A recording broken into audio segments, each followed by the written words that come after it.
¿Cómo están? Un gran saludo para todos los que escuchan este video. Vamos a mirar las noticias del ámbito político internacionales del día de hoy y también las vamos a analizar correspondientemente. La primera nota de prensa hace referencia al cártel, el Cártel de los Soles, una designación como organización terrorista por los Estados Unidos y sus mismas implicancias jurídicas internacionales. El contexto sería el siguiente.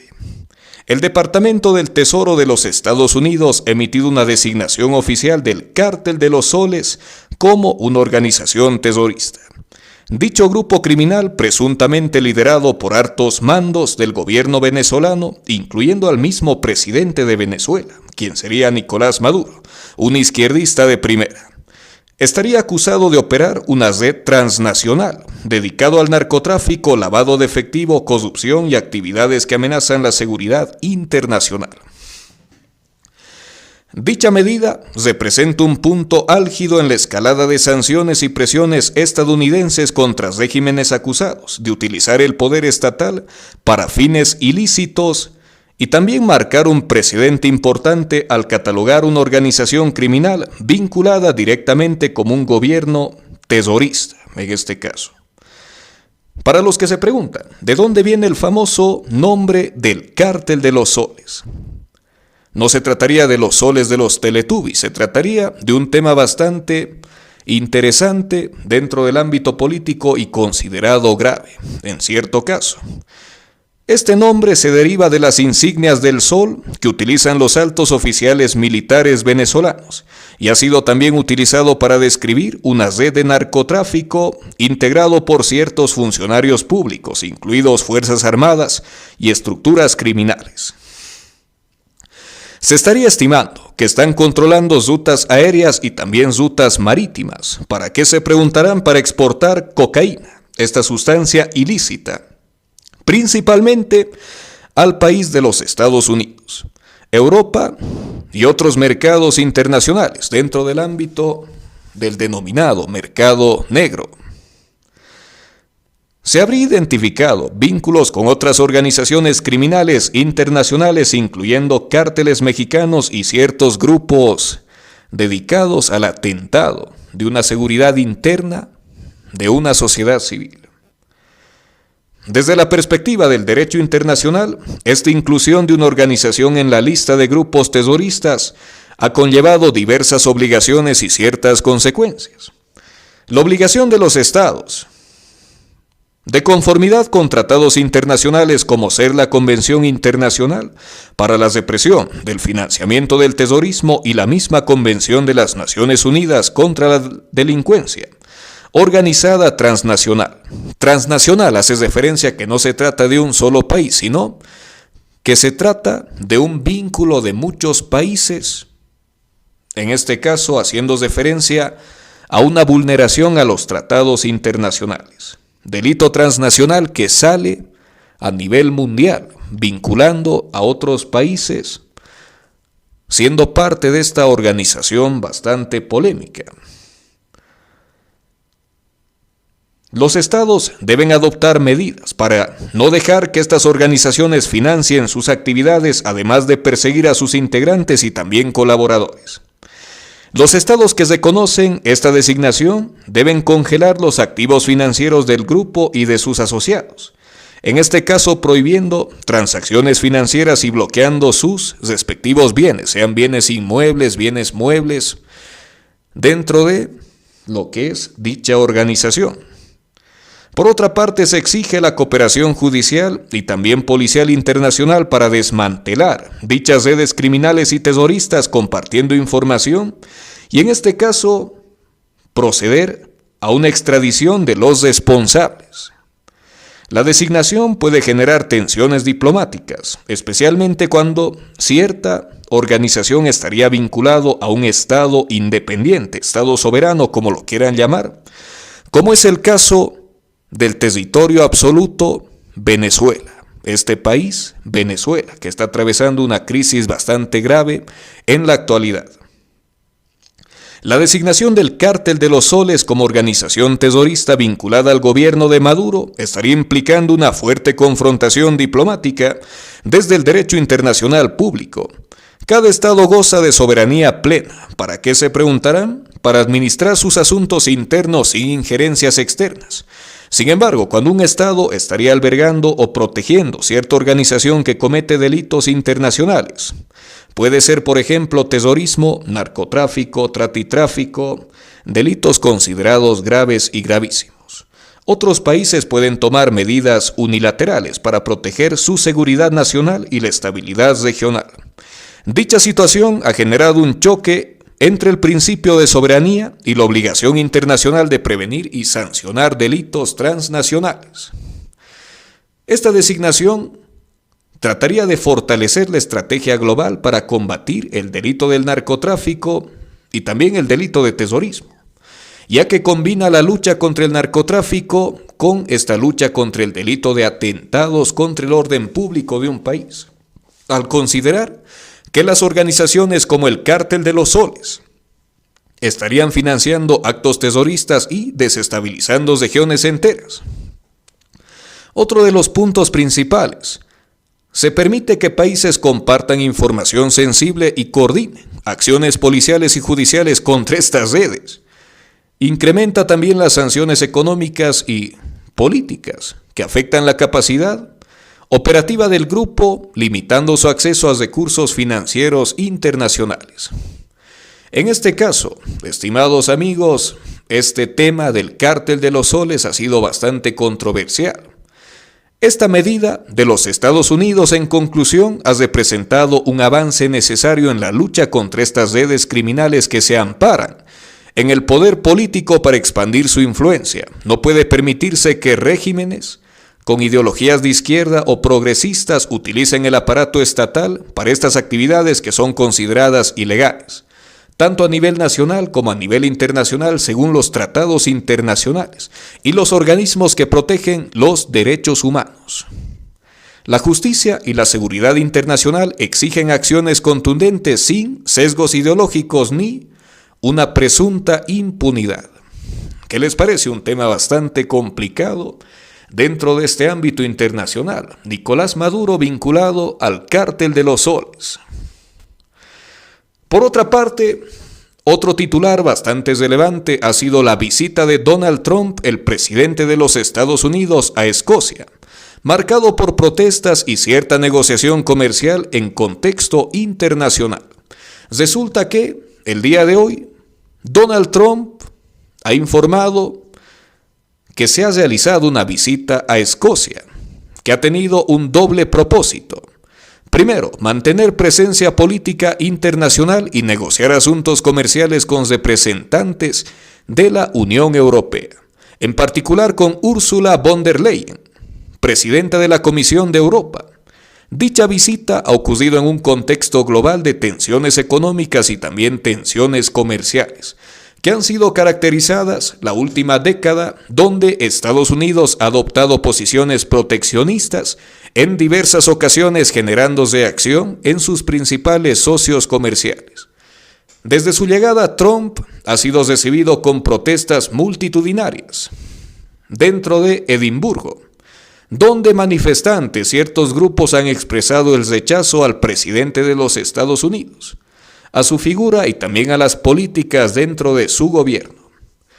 Por otra parte, también se ha dado a conocer grupos que han respaldado al presidente de Estados Unidos, Donald Trump, apoyándolo e instándolo a que siga adelante en estas políticas económicas, más que todo para fortalecer a ciertos países. En cuanto a las negociaciones comerciales, Trump ha tenido una reunión, como ya lo he mencionado, con Ursula von der Leyen.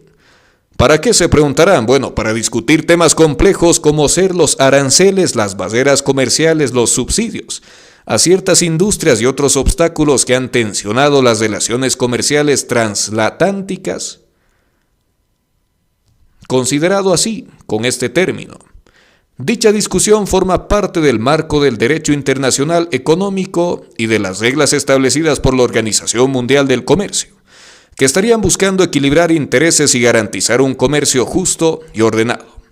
Dicha negociación tendría una implicancia directa para la economía global, ya que los Estados Unidos y la Unión de Europa estarían representando dos de los mayores bloques económicos mundiales. Cualquier acuerdo o disputa impacta cadenas de suministro, mercado internacional y ciertas políticas de inversión. La gestión de Trump, el presidente, en este ámbito ha reflejado una mezcla de realismo político y estrategia económica orientado a proteger intereses nacionales sin importar ideologías. Además, dicha visita se ha dado en un momento en el que Trump estaría enfrentando investigaciones judiciales dentro de los Estados Unidos, que han generado cierta controversia, como ser el caso Epstein, vinculado con ciertos delitos de tráfico sexual y también abuso a la integridad personal y física de muchas personas involucradas. Desde la perspectiva jurídica internacional, sería relevante decir que aunque Trump es un presidente en funciones, sus acciones tienen peso político y pueden incidir en decisiones diplomáticas y económicas. Dicha reunión bilateral o multilateral con figuras políticas son prácticas habituales y también enmarcados en la legalidad, siempre respetando el marco de la soberanía estatal, una independencia estatal y el mismo derecho internacional. Finalmente, grupos protestantes en Escocia han confirmado el derecho a disentir y manifestarse, que debe de ser protegido y garantizado por los estados. Recordemos que la libertad de expresión es un derecho enmarcado principalmente en el Pacto de San José de Costa Rica. Diferentes organismos internacionales protegen la libertad de expresión. Si tú apoyas a un presidente, estás en tu derecho de hacerlo. Y si tú rechazas a un presidente, también estás en tu derecho de hacerlo. Por otra parte, estimados amigos, se ha dado a conocer el conflicto de Rusia y Ucrania, donde se ha filtrado avances militares, ataques y ciertas consecuencias del ámbito internacional. Recordemos el conflicto entre Rusia y Ucrania, que ya se extiende por varios años. Este conflicto que ha marcado un antes y un después en la geopolítica global, que ha seguido protagonizando hechos que ponen en riesgo la estabilidad de Europa y afectan la seguridad mundial. El 26 de julio de la presente gestión se han reportado avances militares significativos, así como ataques que evidencian la persistente escalada bélica. El país de Rusia ha anunciado la captura de dos aldeas en la región estratégica Dnipropetrovsk, zona clave para su valor industrial y también su valor minero. Esta acción ha representado un movimiento táctico en su intento por consolidar cierto control en este centro de Ucrania. Al mismo tiempo, el país de Ucrania ha dado una respuesta con ataques de drones sobre la ciudad rusa de Rostov, situándose como una capacidad ofensiva dentro del territorio adversario y demostrando la guerra tecnológica y asimétrica que se libra en este conflicto.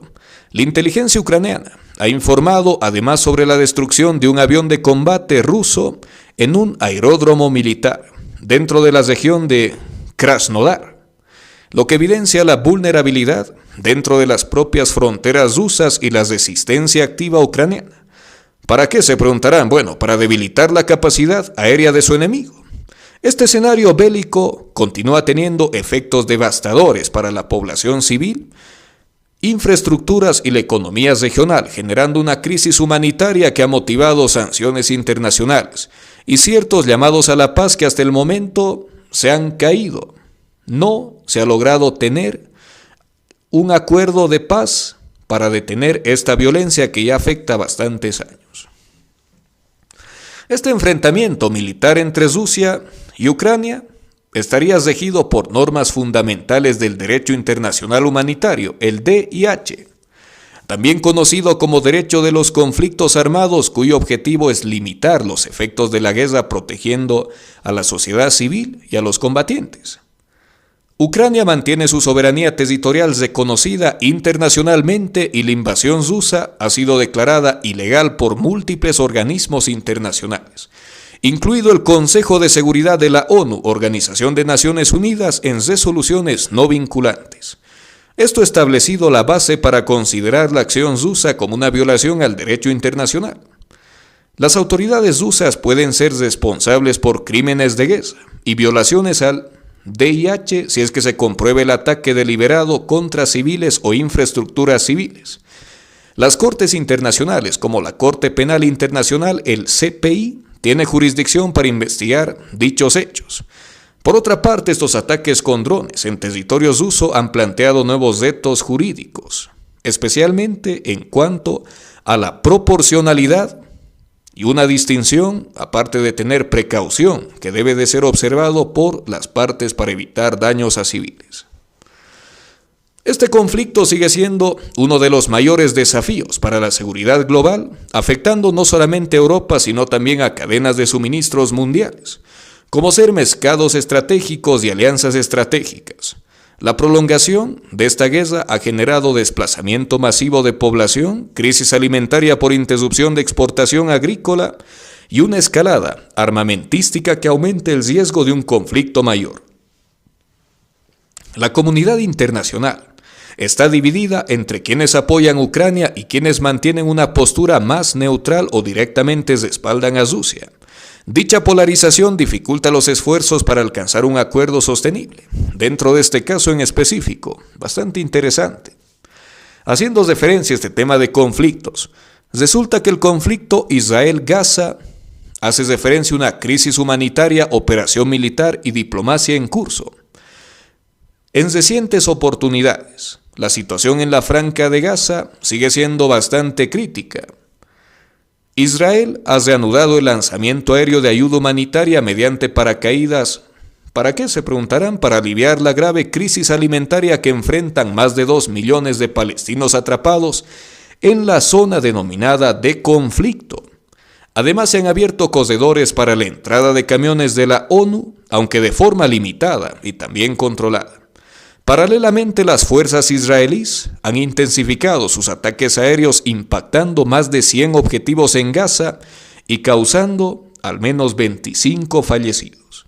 Según reportes de la defensa civil local, que les parece una suma bastante interesante, 25 fallecidos. Por su parte, Hamas mantiene una postura de resistencia activa y ha emitido una amenaza directa ejecutando a los rehenes israelíes restantes si es que se realizaba un intento de rescate militar. Se estima que unos 20 rehenes todavía permanecen con vida en una situación de extrema tensión. Dicho conflicto de larga duración se enmarca en normas internacionales del derecho internacional humanitario y derechos humanos que debe proteger a las poblaciones, sociedades civiles y garantizar el mismo respeto a los principios de distinción, proporcionalidad y necesidad militar. Las operaciones militares israelíes deben ajustarse al principio de proporcionalidad, evitando daños excesivos a civiles o infraestructuras civiles. En este caso, la muerte de civiles y destrucción de servicios básicos pueden configurar claramente una violación al DIH y construir crímenes de guerra. Un delito bastante grave y en ciertos casos gravísimos. La toma de rehenes y su posible ejecución contraviene de forma flagrante tratados internacionales, como por ejemplo el protocolo adicional a los convenios de Ginebra y la Convención contra la toma de rehenes, teniendo que ser condenada y sancionada por muchos organismos internacionales. El derecho internacional reconoce el derecho de las poblaciones civiles a recibir ayuda humanitaria y obliga a las partes en conflicto a facilitar dicho acceso seguro y sin ningún tipo de fallo ni paralización. La reanudación del lanzamiento aéreo y corredores de ayuda es un paso positivo, pero también un paso insuficiente ante la magnitud de esta crisis que ha suscitado dentro de este contexto. Los esfuerzos diplomáticos tienen que enfocarse principalmente en lograr un alto al fuego y la reanudación de negociaciones de paz. Pero se ha visto que la persistencia de ataques y amenazas estaría dificultando la confianza y la implementación efectiva de acuerdos. La situación de Gaza es una de las crisis humanitarias más graves del mundo. La densidad poblacional, el bloqueo económico y también militar Tomando en cuenta la destrucción de infraestructura, han creado un entorno insostenible para la población civil. Comunidades internacionales, incluyendo la misma ONU y cierta organización gubernamental, continúa demandando acciones urgentes para proteger a los civiles y garantizar el respeto a los derechos humanos. Políticamente el conflicto sigue siendo un foco de tensión regional y global, con actores internacionales tomando partido o intentando mediar sin resultados definitivos la violencia y las represalias, que estarían perpetuando el ciclo de sufrimiento y dificultando una solución duradera. Noticias bastante interesantes lo que se ha visto el día de hoy, ¿verdad? Bastante interesantes. En resumen, desde el punto de vista jurídico, es indispensable que los organismos internacionales, creo que se está cortando el micrófono. En este caso, es indispensable que los organismos internacionales competentes, incluyendo la Corte Penal Internacional y organismos de los derechos humanos, actúen con independencia y contundencia. ¿Para qué? Se preguntarán. Para sancionar violaciones y proteger a las víctimas, dar más interés a la protección de las víctimas de este caso, sin permitir que intereses políticos o ideológicos, en cierto caso, traten de distorsionar la aplicación de la justicia. Todo es trabajo de la comunidad internacional, quien debe priorizar la diplomacia y el respeto a las normativas internacionales para evitar la prolongación de conflictos que solo generan